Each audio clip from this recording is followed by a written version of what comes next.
Hi everyone. I'm going to be talking about complications of pregnancy today. I have attached my PowerPoint to the assignment, so it will be there as well. But I just did a small summarization of what I was going to be talking about today. I work in labor and delivery at Utah Valley.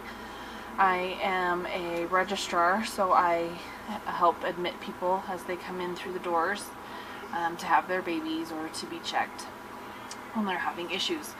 And I noticed there's a lot of people that will say, oh, I wasn't sure, so I just came in, or I think my water broke, but I wasn't sure. And so I think it's really good to help educate everyone as to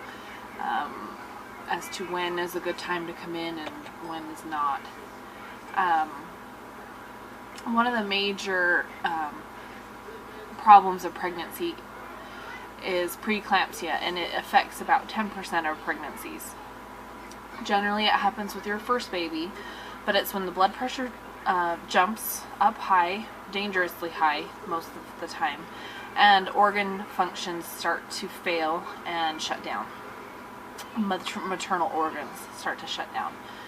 And so the only way to cure this, there is a treatment that you can kind of inch your way along through a little bit longer pregnancy, especially if you're preterm.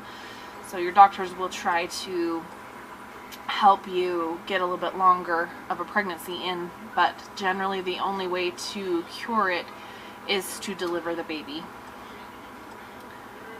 And so the main symptoms of this is when you have visual disturbances in your eyes, if you can't see very well, and you normally can see fine, or if you have stars in your eyes affecting your vision, you'll see little flashes of light, go in immediately. Or if you have a headache that won't relieve after taking Tylenol, that's another sign too.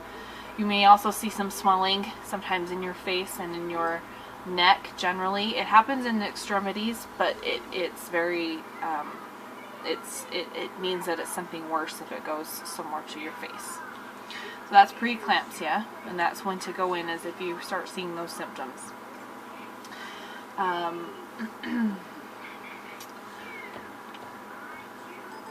If your water breaks at all, if you feel like you're leaking, or if there is any question of whether your fluid is amniotic fluid,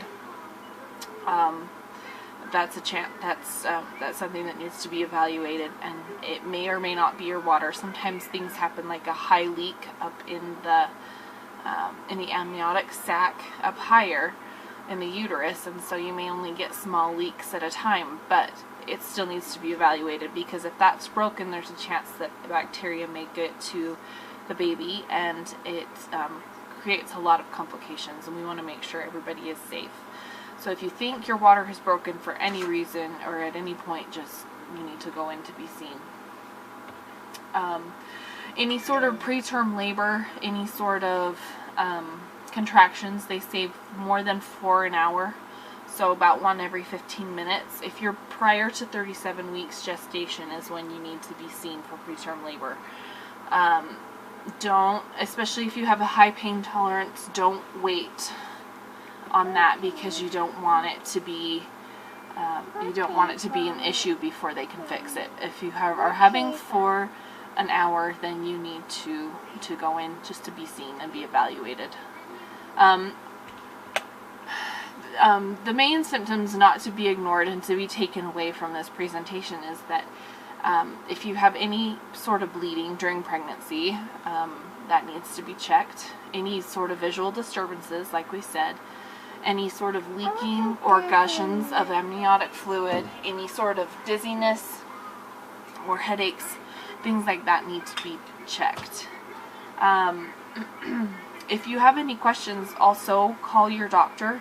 Call the doctor's office. Even at night, they have an on-call number. You should be able to get through to somebody who can get you a doctor to talk to. Every doctor's office does that. And so if you have any sort of question and you're not sure if you should go in, definitely call your doctor or just come in. We'd much rather have you come in and have everything be fine than have you have something be wrong and have it be too late. So that is my presentation on pregnancy and when to seek medical attention.